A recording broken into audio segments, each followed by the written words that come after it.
I'm Francis. I'm the leader of our team. So we're Team Virtual Chefs. We present our project here.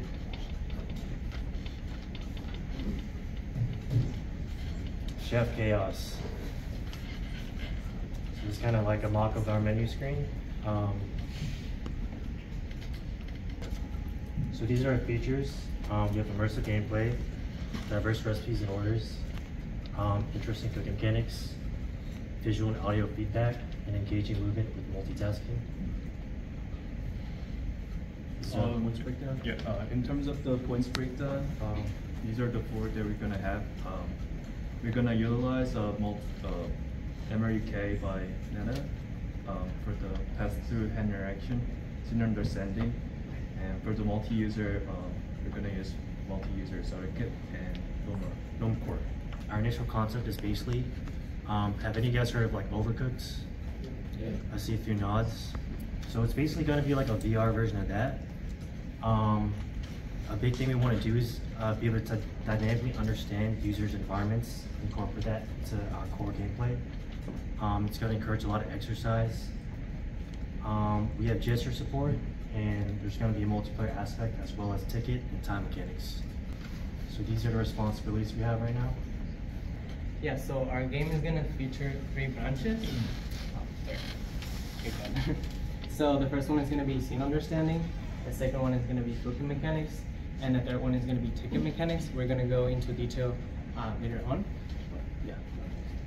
So scene understanding, to go a little bit more into detail, what it's gonna basically do is gonna scan the room of the user, and then it's gonna spawn things like virtual objects into the room, and it's also going to use real-life objects as in-game objects. So for example, if the user has a table, they can use that table as the kitchen table to prepare the meals or like cook ingredients. Right. So one of the main topics for this game that we want to promote is exercise. So we want the users to move around a lot.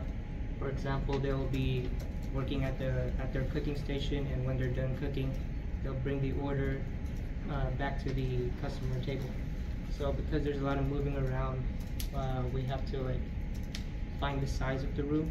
So if the room is too small, it'll prompt the user that it'll say that the room is too small, find another room.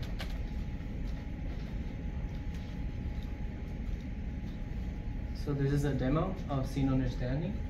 We were able to spawn some of the tables in a virtual room using the Meta XR simulator. And that is basically what we have right now. We were using the MRUK, we were using some sample code.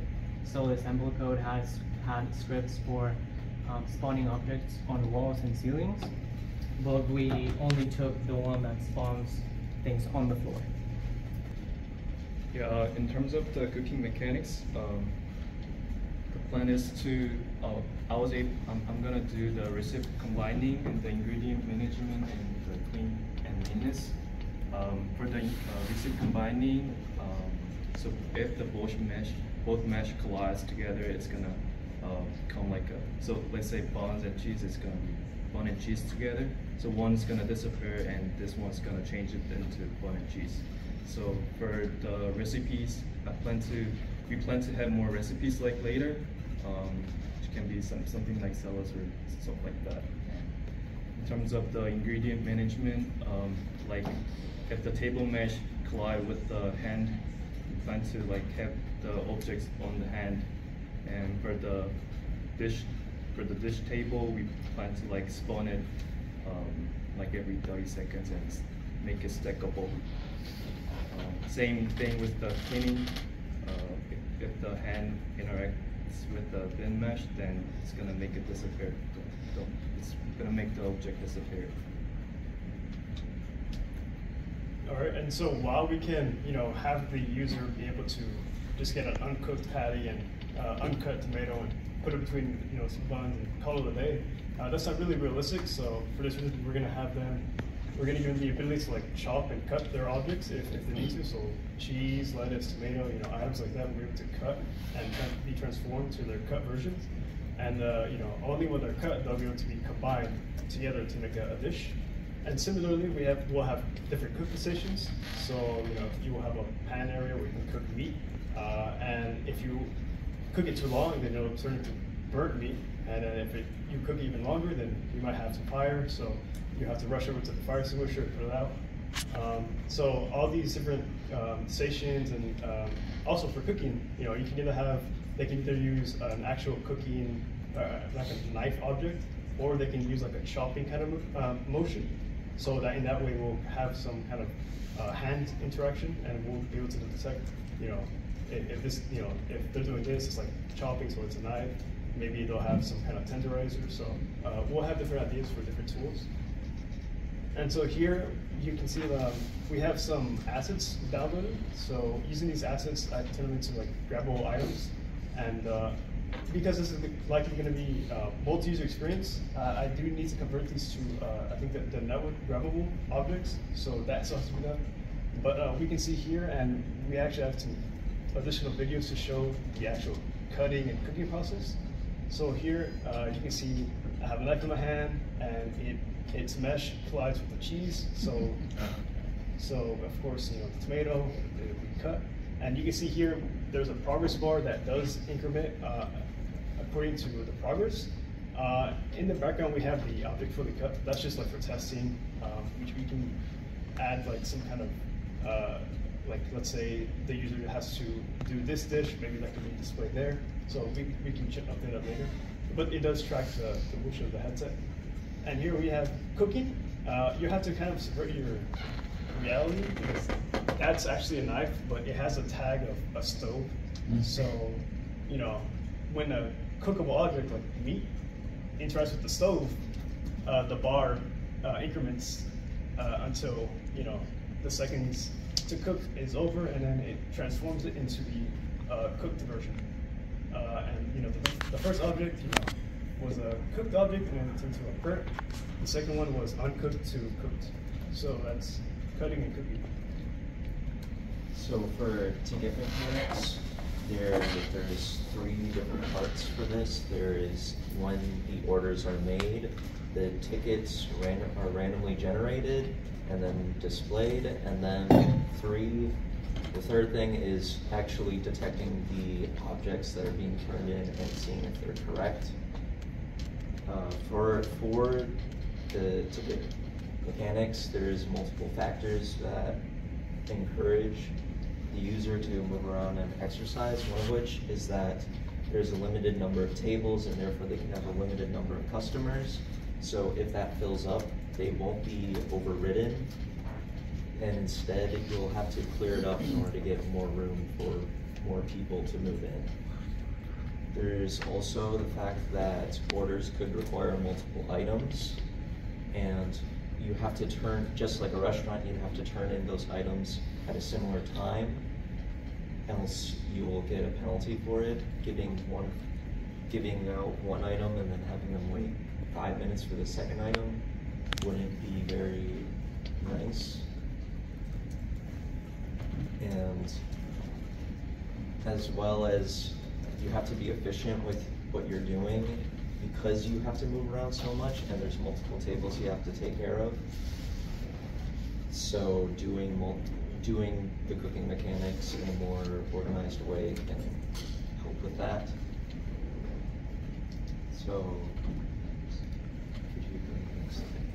right now we have a manager for the tickets and a wheel which displays them. They're basically the orders get randomly generated, and then they get sent to the wheel to get put down, and it locks in the slot for the order so that the order for table 1 won't get overwritten. Once another ticket is made, it'll instead go to table 2, and then table 3, and then table 4. All right, so for multiplayer, we're creating a competitive versus cooperative environment. So in the competitive environment, you could basically just, like, for lack of a better term, screw over your teammate by, grabbing an item that they want to use, and there'll be a delay or a penalty where, like, for a couple seconds you can't use the item, right? Or you can cooperate, try to get the best points possible, and collaborate on trying to get orders done. Our environment will have 2 players in the same space. There will be a point system with leaderboards that encourage players to get a higher score to create a competitive environment.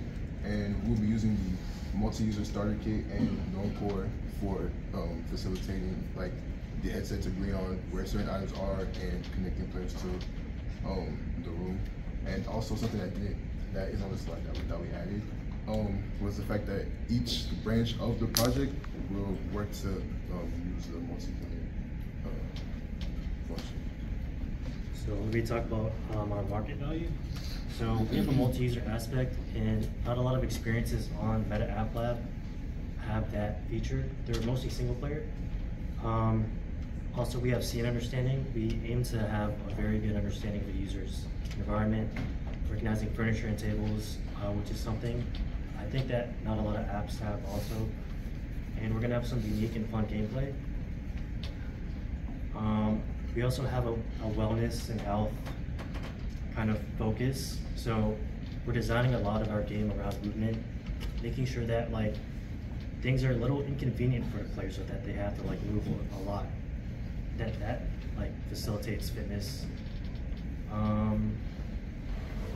Our scene understanding components might be able to be used in future applications. And I know a few people here said they heard of Overcooked. So that game has actually made $20.1 million in gross revenue on just Steam. So there's clearly an interest in these kinds of games. Here's our project outline. We're gonna split the work into 3 branches, which are scene understanding, cooking mechanics, and ticket mechanics. And for multi-user, we will all be working on that. So these are just the basic outline of what we will be working on. So this is just our documentation. You can kind of just skim through this.